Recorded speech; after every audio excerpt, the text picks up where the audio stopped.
शहर में लॉकडाउन था। परिवार में सिर्फ 3 लोग थे, माता पिता और एक प्यारी सी 5 महीने की परी। इस गरीब परिवार में माँ नर्स थी और छोटे से हॉस्पिटल में काम करती थी। पिता एक मजदूर। जैसे तैसे जिंदगी निकल रही थी। अचानक पता चला कि मरीजों की देखरेख करते करते इस नर्स को भी वायरस इन्फेक्शन हो गया, इसीलिए उसे तुरंत एडमिट कर दिया गया है। जब ये खबर घर आई तो बहुत चिंता होने लगी। नर्स का नाम ज्योति, ज्योति के पति का नाम राकेश और उनकी बेटी का नाम सोनाली। माँ ज्योति ने अपनी बेटी का चेहरा भी 1 महीने से नहीं देखा था। इतनी छोटी उम्र में तो शिशु को सिर्फ माँ का दूध पिलाया जाता है, लेकिन यहाँ इस परिस्थिति में वो संभव नहीं था। गाय का ही दूध संभव था। इसीलिए राकेश अपनी बेटी के लिए अड़ोस पड़ोस से जैसे तैसे कुछ ना कुछ इंतजाम कर लेता, लेकिन 5 दिन बाद कहीं पर भी दूध नहीं मिल रहा था। राकेश बहुत ही ज्यादा चिंतित था, ये सोचकर कि मैं तो भूखा रह जाऊंगा, लेकिन 5 महीने की बच्ची को कैसे भूखा रख सकता हूँ। एक दिन तो जैसे तैसे निकल गया, लेकिन अगले दिन अपनी बेटी को सुलाकर पूरे प्रिकॉशंस लेकर घर से निकला और अनेकों दरवाजे खटखटाए, लेकिन कहीं पर भी दूध नहीं मिला। अंत में एक 5 स्टार होटल देखी। अंदर सिर्फ मालिक और कर्मचारी थे। एंट्री तो किसी को नहीं थी। बाहर से इसने आवाज लगाई, साहब मेरी बेटी 5 महीने की है, उसे दूध पिलाना है, यदि आपके पास हो तो प्लीज दे दीजिए। होटल मालिक ने पहले मना कर दिया कि भैया हमारे पास देने के लिए कुछ नहीं है और तुम भी बाहर मत निकलो, घर जाओ। शायद उसको भरोसा नहीं हो रहा था। फिर राकेश ने सोनाली की फोटो दिखाई और पूरी कहानी बताई। मालिक ने कहा दूध तो है, लेकिन 150 रुपए लगेंगे। राकेश का परिवार गरीब था, उसके पास सिर्फ 200 रुपए थे और इन पैसों में न जाने कितने दिन और काम चलाना पड़ेगा। उसने सोचा कि फिलहाल आज दूध मिल जाए वही बड़ी बात है, कल का कल देखेंगे। एक दिन जैसे तैसे निकला। पूरी रात नींद नहीं आई, क्योंकि अब घर में सिर्फ 50 रुपए और घर पर खाने पीने के लिए कुछ नहीं बचा। करे तो करे क्या। अगली सुबह अपनी बेटी को सुलाकर पूरे प्रिकॉशंस के साथ फिर निकला।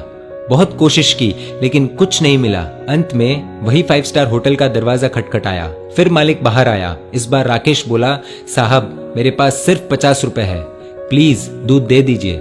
मालिक ने फटकार लगाकर बिना कुछ दिए भेज दिया। राकेश निराश होकर दूसरे रास्ते से भगवान को प्रार्थना करते हुए घर लौट रहा था कि हे ऊपर वाले, आज एक बाप तुझसे भीख मांग रहा है, अपने लिए नहीं अपनी बेटी के लिए। रास्ते में उसने देखा कि एक छोटी सी चाय बिस्किट की दुकान खुली थी।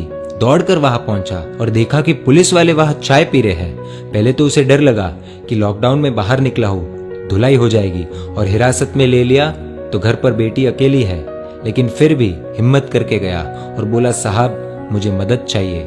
चाय वाला बोला, भैया लॉकडाउन में बाहर नहीं निकलना चाहिए, आपको पता नहीं क्या। राकेश बोला, भैया मुझे थोड़ा दूध चाहिए था, इसलिए इधर उधर भटक रहा हूँ। चाय वाला बोला, देखिए भैया, ये चाय सिर्फ पुलिस वालों के लिए बन रही है, ये दिन रात हमारी सेवा कर रहे हैं, इसलिए पूरे नियमों का पालन करके इन्हें चाय पिला रहे हैं, बाकी किसी के लिए भी इधर एंट्री नहीं है। आंखों में आंसुओं के साथ राकेश बोला, भैया एक बाप आप सबसे भीख मांगता है। मेरी 5 महीने की बेटी घर पर अकेली है, उसकी माँ नर्स है और उसको भी वायरस इन्फेक्शन हो गया है, इसलिए एडमिट कर दिया है। बच्ची को दूध पिलाने वाला भी कोई नहीं है। इतना सुनते ही चाय वाले की आंखों से आंसू बहने लग गए। वहां 5 पुलिस वाले चाय पी रहे थे। सब के सब खड़े हो गए। चाय वाला पुलिस वालों को बोला, साहब आपको जो एक्शन लेना है, केस करना है, मुझ पर कर दीजिए, इसे जाने दीजिए। पुलिस वाले देख रहे थे और इधर चाय वाले ने फटाफट 2 लीटर दूध पैक किया और राकेश के हाथ में थमा दिया। राकेश बोला, भैया मेरे पास सिर्फ 50 रुपए है, ये ले लीजिए, बाद में जब पैसे आएंगे दे दूंगा। चाय वाले ने पूछा, सिर्फ 50 रुपए? मतलब तूने तो खाना भी नहीं खाया होगा। राकेश की आंखों से आंसू आने लग गए। चाय वाले ने तुरंत बिस्किट के साथ खाने का कुछ सामान दिया और बोला, जाओ ये ले जाओ और अब घर से बाहर मत निकलना, और हाँ जब ये दूध खत्म हो जाए तो फोन कर देना, मैं देने आ जाऊंगा। राकेश धन्यवाद देकर जैसे ही जाने लगा तो पुलिस वाले ने रोक दिया और कहा, रुक जा 1 मिनट, तूने लॉकडाउन का नियम तोड़ा है, ऐसे नहीं जाने देंगे। पुलिस वाला अपनी पुलिस जीप में से कुछ लेकर आया। राकेश को लगा शायद केस दर्ज कर रहे हैं, लेकिन ऐसा नहीं था। पुलिस वाले ने अपने वॉलेट से 500 रुपए निकाले और राकेश के हाथ में थमा दिए और बोला, रख लो, काम आएंगे।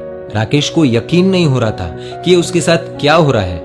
राकेश फिर से चाय वाले को बोला कि आप प्लीज ये 50 रुपए तो रख लीजिए। चाय वाला बोला, ये दूध तुम्हारी 5 महीने की बेटी के लिए है, वो तो भगवान का रूप है और भगवान को दूध पिलाने का अवसर बार बार नहीं आता, ये पुण्य मुझे कमाने दो। तभी पुलिस वाला बोला, अभी घर से बाहर मत निकलना, 2 दिन बाद दूध खत्म हो जाए तो ये लो मेरा नंबर, फोन करना, मैं देने आ जाऊंगा। पुलिस वाला आगे बोला, आपकी पत्नी के आगे तो हम कुछ भी नहीं है, वो सच में एक योद्धा है। राकेश मन ही मन बोला कि कौन कहता है कि भगवान नहीं दिखते, ये जो मदद कर रहे हैं वो इंसान के रूप में भगवान ही तो है। राकेश घर पहुंचा और खुशी के आंसुओं के साथ अपनी बेटी को दूध पिलाया। अब सवाल आप सभी के लिए ये है कि अमीर कौन, वो 5 स्टार होटल वाला या ये चाय वाला, ये पुलिस वाले? जवाब दीजिए। इस कहानी से आपको क्या सीख मिली और कहानी आपको कैसी लगी, प्लीज कमेंट करके बताइए।